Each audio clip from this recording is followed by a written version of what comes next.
es un mínimo de oxígeno para la comunidad internacional con tantos golpes que ha recibido, particularmente de Nicolás Maduro y su equipo. No olvidemos que pateó la mesa del Vaticano, que pateó la mesa de República Dominicana.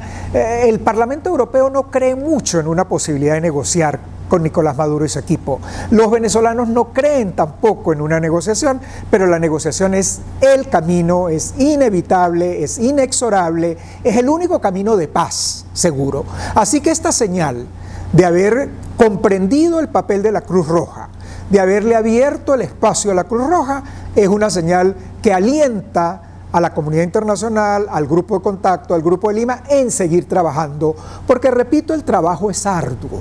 La Unión Europea, que está sometida en este momento a tantos problemas, tantas dificultades, el Brexit en particular, que le consumen su atención enormemente, la enorme presión de los grupos radicales por debilitar la Unión Europea, eso no nos ayuda en Venezuela. Por eso quisiéramos que el Grupo de Contacto tenga un grupo técnico permanente de trabajo que pueda ir adelantando tareas simultáneamente. ¿Qué tipo de tareas? Unas tienen que ver con las presiones a Nicolás Maduro y su equipo para negociar. Dada la conducta que ha demostrado Nicolás Maduro, no veo posible negociar si no hay presiones. Presiones que tienen que ver con medidas de carácter económico, pero también con medidas de carácter persuasivo, que tiene que ver con temas como justicia transicional, salvoconductos, asilos, y en eso la Unión Europea tiene una vasta experiencia y una gran capacidad para ayudar. Tiene músculo financiero, tiene capacidad económica para ayudar a una salida negociada. Hay que trabajar también con los aliados de Nicolás Maduro, ese es un tema clave. Aliados decisivos en este momento, Rusia, Cuba y creo que China también juega un papel. En la medida que los aliados del proceso bolivariano entiendan que ellos no son el problema, que ellos no tienen que ser parte del problema, sino que ellos pueden ser efectivamente parte de la solución, y que las inversiones de China y de Rusia en Venezuela, que cubran los requisitos de transparencia y de legalidad, no solo son bienvenidas, sino que van a ser necesarias en el proceso de cambio. Se va a necesitar de mayor inversión china, de mayor inversión europea, de Estados Unidos, financiera internacional, de tal manera que China y Rusia deberían verse en el proceso de negociación de una salida pacífica como parte de la solución y no como parte del proceso. Ahí hay que ser bien claros de que esa opción militar jamás ha estado en la agenda del Grupo de Lima, jamás. Desde que se creó el Grupo de Lima no existe posibilidad de una acción militar. Desde que el tema se está discutiendo en la OEA no tiene capacidad para acciones militares. No tiene posibilidad de formar un grupo, eso sí lo tiene el Consejo de Seguridad en las Naciones Unidas. La Unión Europea desde el primer día ha dicho que trabaja para una solución pacífica. De tal manera que esa solución militar no está en el mayor porcentaje de los países democráticos de la comunidad internacional. Vienen trabajando sistemáticamente para una solución pacífica, democrática, electoral. El escenario bélico no está en sus agendas, eso en primer lugar. Entonces, quien se generó expectativas, a lo mejor las crearon porque podía ser beneficioso generar expectativas sobrecreadas, sobredimensionadas. No, la comunidad internacional lo ha dicho desde el primer día y se lo reiteró al vicepresidente de los Estados Unidos en Bogotá, que ellos trabajan en un camino pacífico y democrático. Eso fortalece aún más al Grupo de Contacto. Por otra parte, esa opción militar pareciera en efecto que le interesa más a los radicales.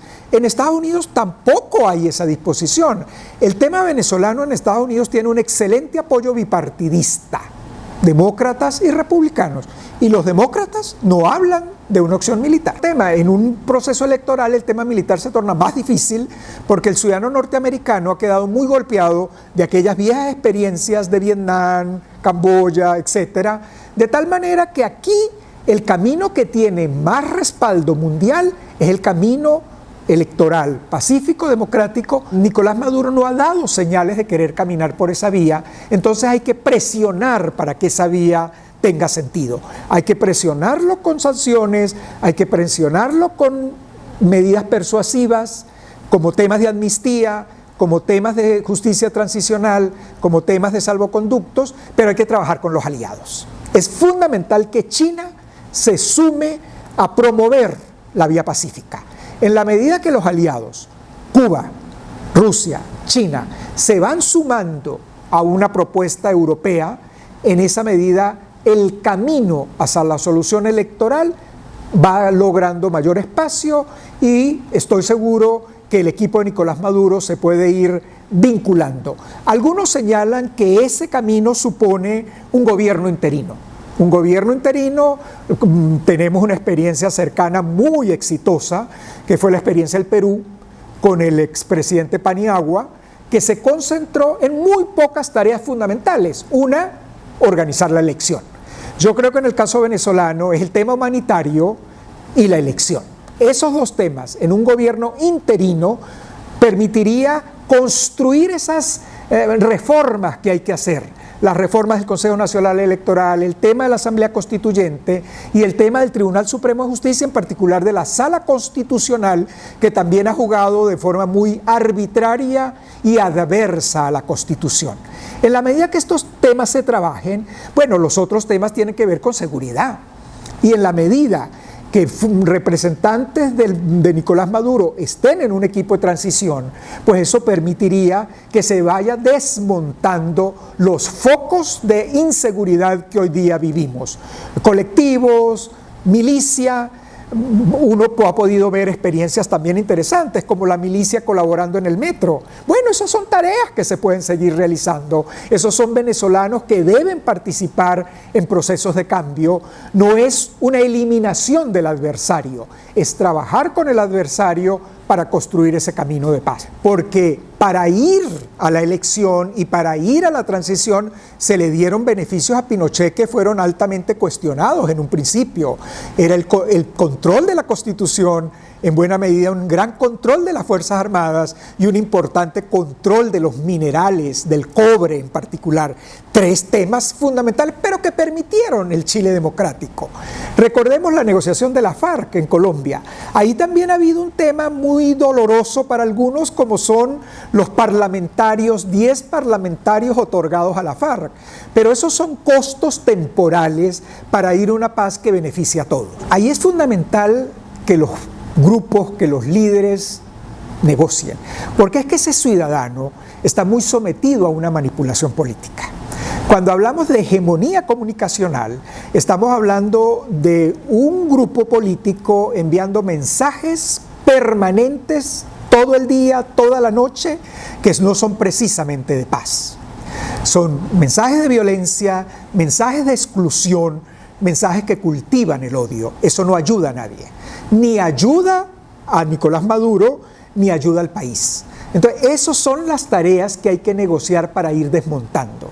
Hay que permitir que el ciudadano común y corriente pueda hacer su vida cotidiana de la manera más tranquila posible. Eso significa que en conjunto hay que trabajar en el tema de la crisis eléctrica y ir eliminando estos falsos discursos. No hay ninguna guerra electrónica contra el país, no hay ningún mundo cósmico contra la luz eléctrica venezolana. Hay ineficiencia, hay corrupción, hay falta de capacidad, falta de organización. Bueno, la comunidad internacional está llamada y quiere contribuir. Siempre ha querido contribuir, pero no quiere contribuir para que sea etiquetado políticamente su esfuerzo, para que sea usado y manipulado políticamente su esfuerzo. Bueno, esos son los temas que hay que trabajar en la mesa y yo creo que el grupo de contacto puede hacer mucho. Ahora, hay que hacer trabajo previo en la Unión Europea, que por ejemplo, ellos crearon el grupo de contacto y para dar una señal positiva le pusieron un plazo para desmontar la imagen de que esto iba a ser por años negociando, como si lo quería Bolivia. No, entonces el grupo de contacto se puso un plazo de 90 días que hay que revisarlo.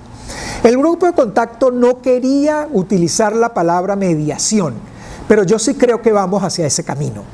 Lo que pasa es que para que la mediación no se vuelva en la mediación boliviana, tiene que haber presión.